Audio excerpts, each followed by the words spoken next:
Hello and welcome to the Lehigh Valley Passport to History Winter History Series. The goal of this is to bring Valley history right into the comfort of your living room or Fire tablet or wherever you're watching this during these days of continued social distancing. We're going to be tuning in live at 6 o'clock on every second Thursday this winter. So gather around and get ready for some interesting stories. We think you're really going to like these first few. Lehigh Valley Passport to History is a partnership of 35 and growing historic sites and resources in and around Pennsylvania's Lehigh and Northampton counties. The group aims to connect you with historical sites to see and things to do throughout our region, all listed in one spot at Lehigh Valley or lvhistory.org. If you'd like more information, or if you're an organization that would like to join, again, hit up that link, lvhistory.org. Second here. Hello, I am your host, George Wacker of Lehigh Valley with Love Media. I encourage you to check us out online as well. We do a lot of fun things locally like this, which is a lot of fun. We run the Lehigh Valley with Love podcast, which won the best podcast by Lehigh Valley Style. And we were recently involved with the Bethlehem Christmas tree lighting. And we have our Christmas tree toss for charity coming up on December 19th, and we're going to talk about this during this video with the recent announcement that was made by Governor Wolf, provided that is something that we're able to do. But we're here tonight to talk about some fun history. And I am joined by Susan Ellis, Executive Director of the Moravian Historical Society, Rachel Kresge, there's Lincoln as well, who's getting into the holiday spirit. Rachel Kresge, the Director of Education and Programs from Quiet Valley Living Historical Farm, and Terry Burgle, Executive Director, Northampton County Historical and Genealogical Society. If you're new to this, hold on a second. Lincoln, come on. We're on camera. Please. If you're new to this, we give everybody a little bit of time to talk about a little bit of history that they want to talk about, and we're going to ask some questions. Please ask questions in the comments. You can see that this is clearly live, and a lot of fun things can happen. So I'm not sure how she's going to follow this up, but I'm going to bring in Susan Ellis. Thank goodness. It was funny because we joked about this right before we came on. I'm like, he won't do that, and then he just did it again. So thank you, Lincoln, for embarrassing me on our program. So Susan, welcome, and thank you for coming on tonight. Yeah, thanks for having me. So I wanted to have you introduce yourself, talk a little bit about the Moravian Historical Society, and of course we know that you had the whole idea here was to talk about the event that was coming up, and that might be something that may need to change, and we can talk about that a little bit later. But we're interested in some of the history here, so I am going to let you take it for a little bit. Well, thanks. Yeah, so we were talking about holiday traditions, and of course the Moravians have lots of holiday traditions. I'm sure you've seen the Moravian Stars hanging from people's porches. You might be familiar with the love feast that happens in Moravian congregations, where typically a piece of Moravian sugar cake is shared. Maybe you've had a chance to try some Moravian mints. But what I actually really want to talk to you about tonight is one of the more interesting Moravian traditions, and that's the tradition of the holiday puts. I know you're saying, what's a puts, right? So a puts, that's not a putz. A puts is a miniature landscape display that tells the story of the Nativity. It's a little bit more than that, though. These can become very elaborate and very large. The tradition dates back to the mid-18th century, and it's really just a way to tell the story of the birth of Jesus. The word putz itself comes from the German word putzen, which means to decorate or clean, loosely translated. So American Moravians started using this word, putz, and they created these, as I said, elaborate Christmas scenes in their homes. And so families would construct the putzes, and the tradition just kind of grew and grew. Traditionally, as I said, they were created in their homes. And it was a project for the whole family to get involved in. Children would go out and collect the greens. Moss would be collected, bark, rocks, any kind of natural trimmings. Would they ever go to each other's homes? Like, I would imagine if I had a putz in my home, I would want to go and see what my neighbors were doing. Absolutely. Yeah, absolutely. I mean, you spend a lot of time putting these together. And so they would prepare these, and then they would go putzing to view other people's displays. And here in Nazareth, we actually have a little bit of a local legend. Her name is Trine, and she started making her first putz in 1908. There's a nice picture of her. And when I said elaborate, if you see that image, you get an idea of just how elaborate this was. This was created in her living room, and you can see it's many layers. So that was the beginning of a tradition in 1908 that lasted more than 60 years. And she created a new putz every year. So it included lights, sound effects, the narration. So it really told the full story of the birth of Jesus. So everything that we're looking at there, I'm kind of looking, they're all individual ones. I can kind of see there's an arch. Oh, yeah. Yeah. So those are all. And it was a different display every year. And that's just one piece of it. That's just one corner of her room. So, throughout the decades, this grew and grew. And, to the point where, in Jenny's case, it took about 40 minutes for people to view her displays. It was quite a production. And she's really interesting because she was never really formally trained, incredibly talented. She is what we would probably call a naive artist, folk artist. Her putzes were really primitive in style. And one of the most fun facts is that she would just take everyday objects and create spectacular things with them. Her putz collection has over 500 pieces. And is that something that people can see? Well, I actually have one right here, a small piece. Yes. This is one of my faves. This is probably not the best one to show. Okay. So this is just a little display, one part of it. And when I mentioned she found things around the house, my favorite thing, I don't know if you can see the dome of this church here. It's actually a juicer.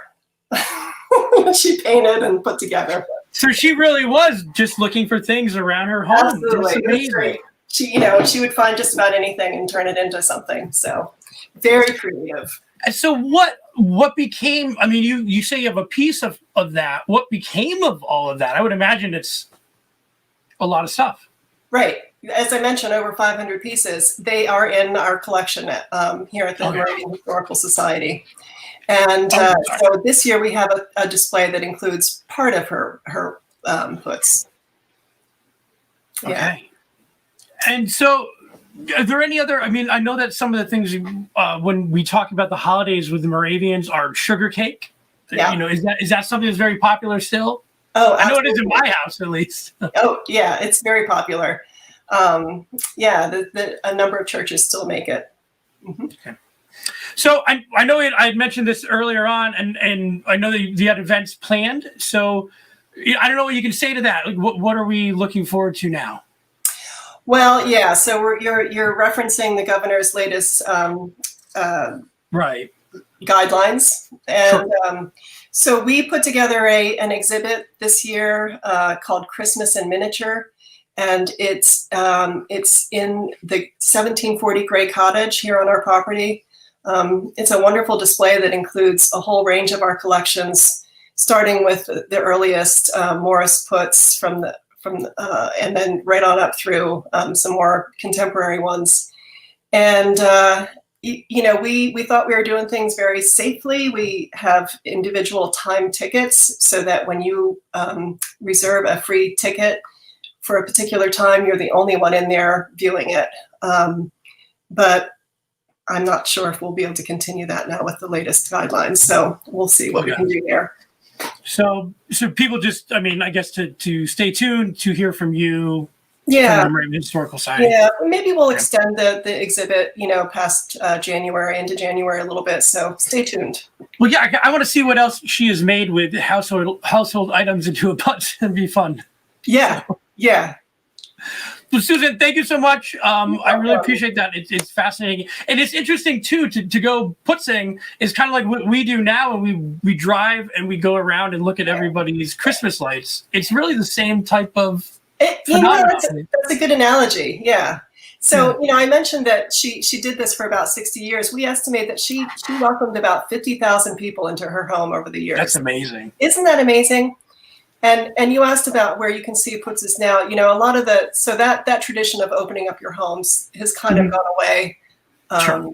It's just, but a lot of the Moravian congregations put on very beautiful, elaborate displays. Sure. Of course, many of those are virtual this year, but you can certainly check out the Putz Trail and see some of those.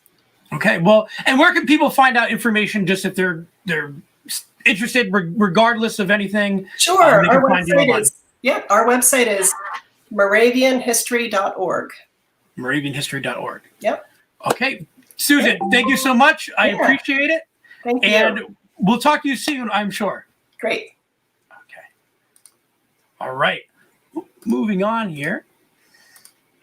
This is fun for me for our next guest from Quiet Valley Living Historical Farm, Rachel Kresge. I'm going to bring your, I hope you're ready.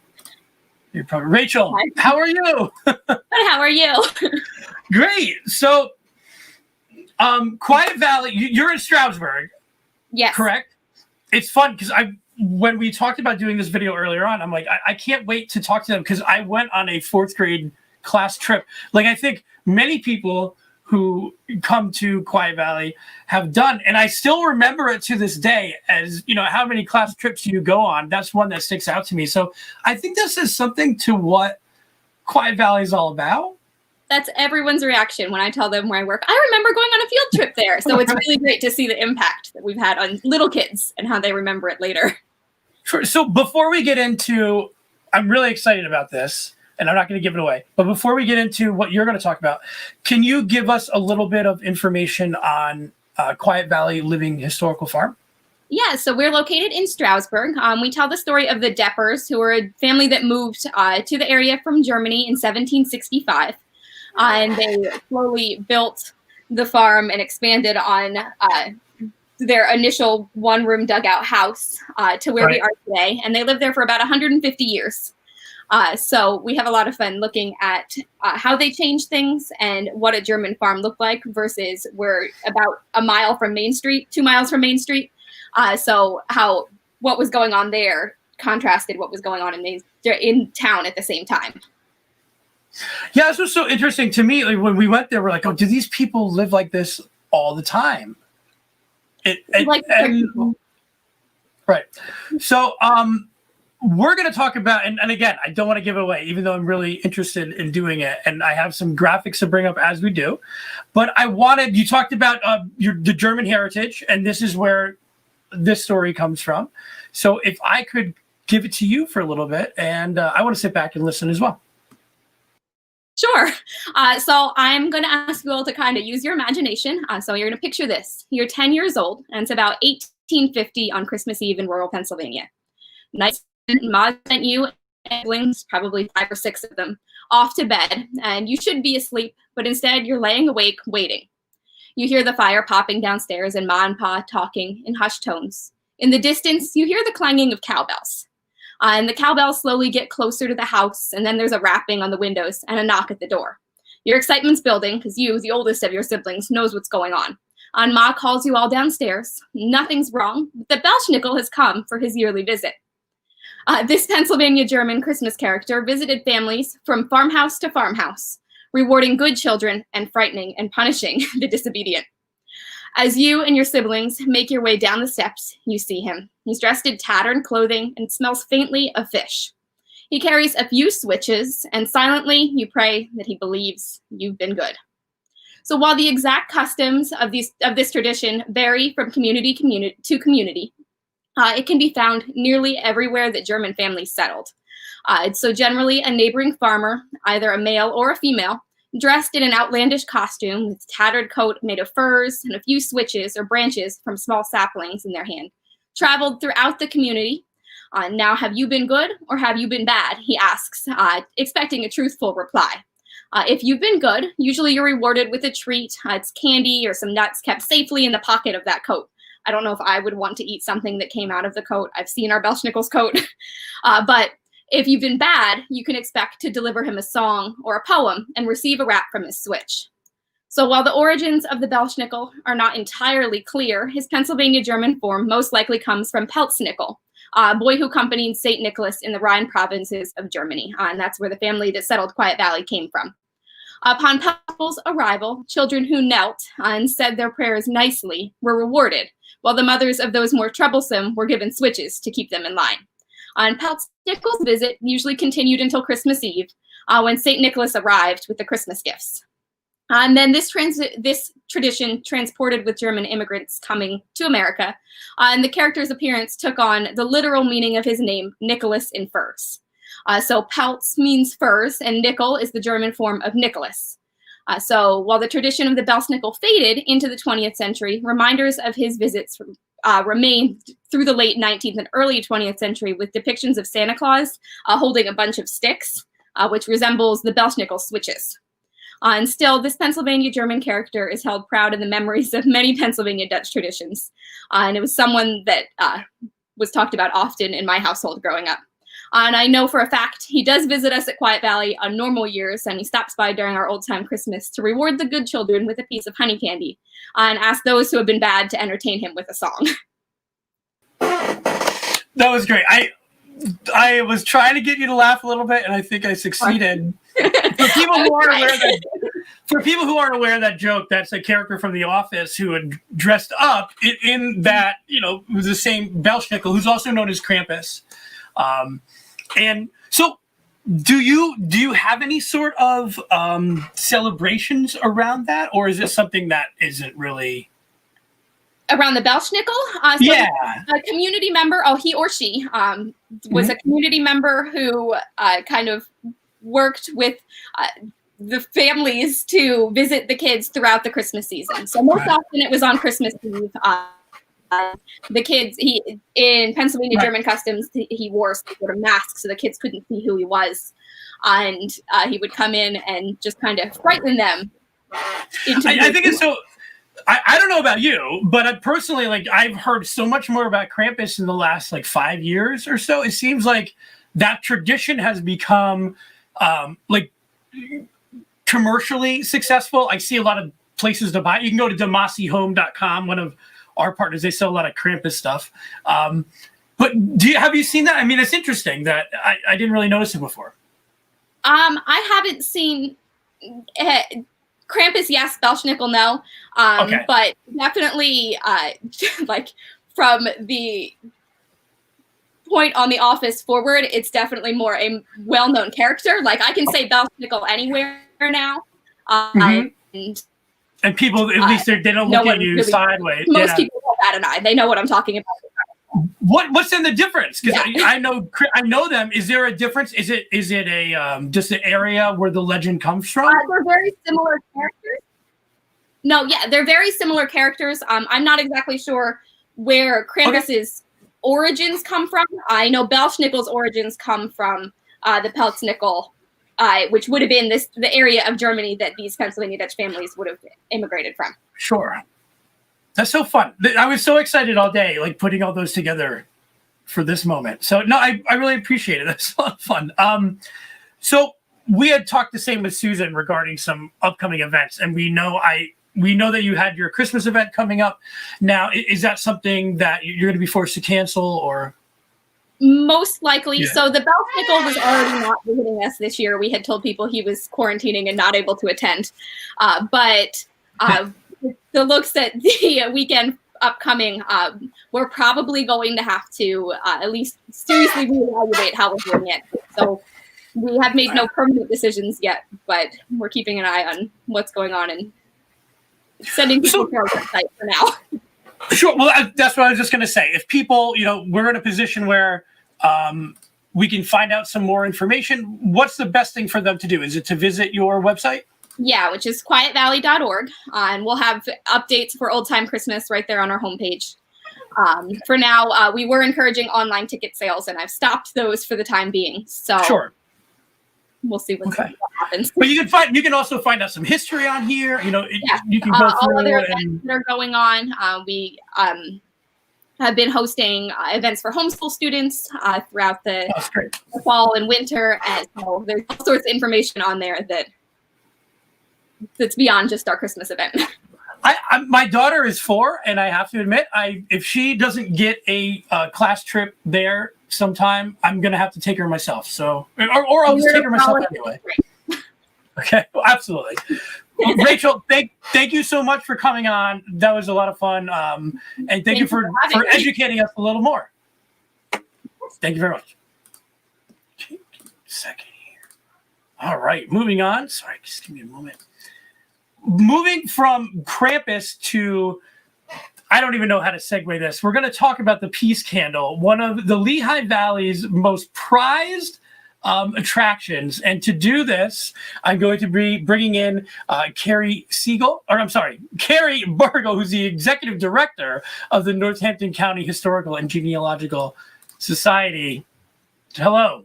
Hello. Hi, George. Hi, everyone. How are you? I'm great after learning a little bit more about the Belsnickel. That was a lot of fun. I didn't know, like, I knew that there was a difference, but I wasn't quite. I'm gonna have to Google it a little more to find out exactly where. Well, I can in fact connect the Peace Candle to Belsnickel for you if you want me to do it. Please. All right, folks. Hello. I am actually broadcasting from my office at the Sigal Museum. I'm looking over my shoulder here, and I'm looking out my window, and I can see our beautiful Peace Candle lit up. The lights are all over town. The Easton trolley's outside. Big Easton Brass just walked by and was making some beautiful music. So if you hear some of that, it's pretty festive in downtown Easton right now. But I am actually part of Northampton County Historical and Genealogical Society, and the Sigal Museum is a part of the society. Of course, we are the county's historical society, but since we are in downtown Easton, I thought what better tradition to talk about than the beloved Peace Candle. It's a little more modern, but there is actually a story leading back into the roots all the way back to the founding era of Easton and some of our traditions here. Now, most of us, all of us, I should say, know Bethlehem as our beloved Christmas city at this point. They took on that name in 1937 officially, and we know people flock there every year to visit their incredible sites and their historic places. But what a lot of people do not remember is that in the 19th century, for years, Easton was the town in the Lehigh Valley that was known for incredibly elaborate Christmas displays, actually some of the first Christmas displays in the country. So all throughout the 19th century, families decked out their houses with evergreen boughs and ornaments and lights. Of course, the Christmas trees were there. The businesses in Easton would put on elaborate Christmas displays in their windows. There were lights on the bridge in Northampton Street. We had parades. There was music. We have very active tradition of social clubs in Easton, and they would put on events for people all over the city. And of course, the churches would do performances for the children and services. So Easton was a place that was known for Christmas and holiday decorations. And actually on Christmas Eve, our streets were flooded with Belsnickels and something that was called a fantastical. So the Belsnickels would come out and they would walk around town and they would visit some of the children. And the fantasticals were men and young men dressed up in incredible costumes. And they would be out and about being merry in the streets, or they might knock on your door and ask if you'd like some entertainment, and they would entertain you. So that is what Easton was known as for many, many years. What time period would that have been? This would have been all throughout the 19th century. Okay. So Easton is actually rumored to have had one of the first Christmas trees, if not the first Christmas tree, that was erected in 1816.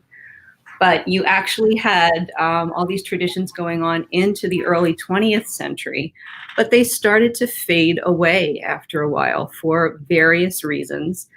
And it got to the point in about the 1930s, 1940s, where people missed those traditions. So it's quite well known that a woman named Mrs. Hutton Hughes wrote into the newspaper, and she urged the town officials in the town to bring back the Christmas lights and Christmas displays to sort of bring some sort of festivity back into town that they felt was much needed. And a woman named Virginia Purdy actually suggested that we erect a giant candle in historic Center Square, which is right in downtown Easton. It was the site of one of the first readings of the Declaration of Independence. We had some very famous treaties that were signed here after the French and Indian War. It was also the sign of our first courthouse. And in 1900, the town erected what is called the Soldiers and Sailors Monument, which was actually a monument dedicated to the soldiers who fought in the Civil War. So the idea was to erect a large candle that would be a symbol of hope for the community. I'm sure you're not surprised to hear that it was a big topic of conversation. There were many people for and many people against the candle. Some of the folks who were not so excited at the idea of having a giant candle in Center Square felt that it wasn't historic. They felt that it might be ugly or tacky. They felt that it would be disrespectful to cover that Civil War monument with a giant candle. They also asked, of course, why would we want to erect a giant candle in the middle of downtown Easton? What is that going to do for the town?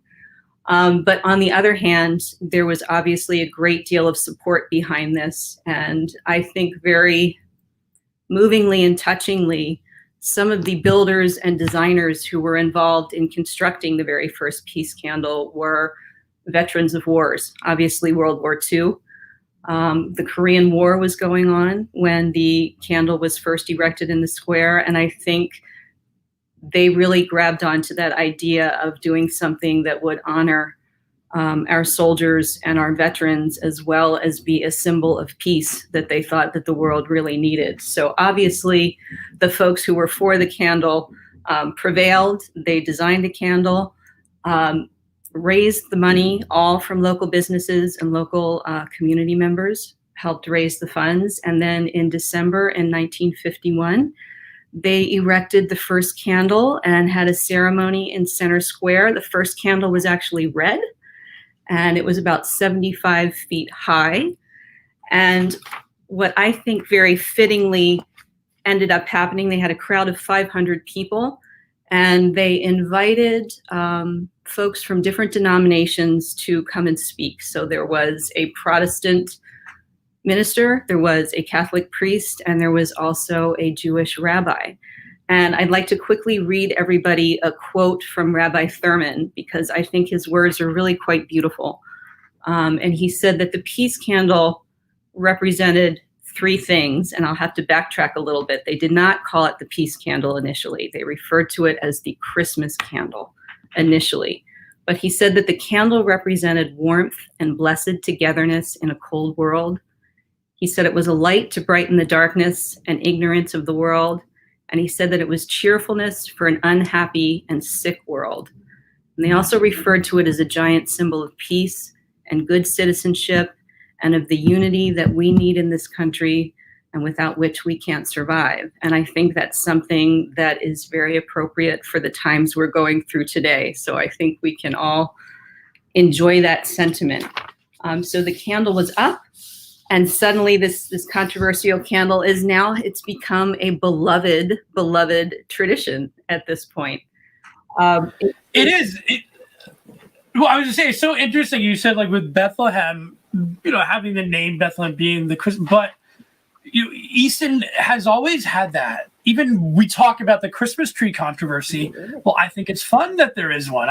I've always thought, I've been told that the first Christmas tree was erected in Easton, but we don't have any proof of that, or We do not have proof of that, and I never want to go against what our beloved mayor says, because there he is. I'm not going against him either. If he says it, I'm on board. He says, I'm on board. So there is actually record that there was a Christmas tree in Easton in 1816. And that source was actually an article in the New York Times back in the 1970s. But I also owe some allegiance to our beloved librarian at the Society who passed away when she was 103 years old. She was a legend in this community. Wow. And when she was asked by reporters whether this was true, she said, that's false. There's absolutely no proof. So, you know what? I think it's if there's nobody else really claiming it, I don't see why it's not a good thing to go with. Downtown Easton, for people who haven't been there so far this year, has been fantastic with all the things that they've been doing, outdoor skating rink and everything. You just said you're hearing music outside of your office right now. Yeah, I'm incredibly impressed. Ever since the candle's been erected since the 50s, it's become a beloved tradition. People joke about it sometimes. They say it's the giant wickless wonder. It's 106 feet tall. Look at this thing, though. I mean, come on.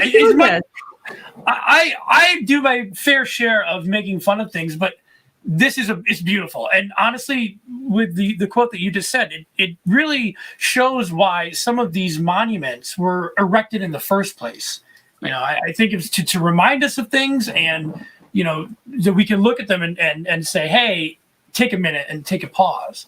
And I think the Peace Candle does that too. There's an incredible solidarity that's sort of grown up around the Peace Candle too, because since it's been up,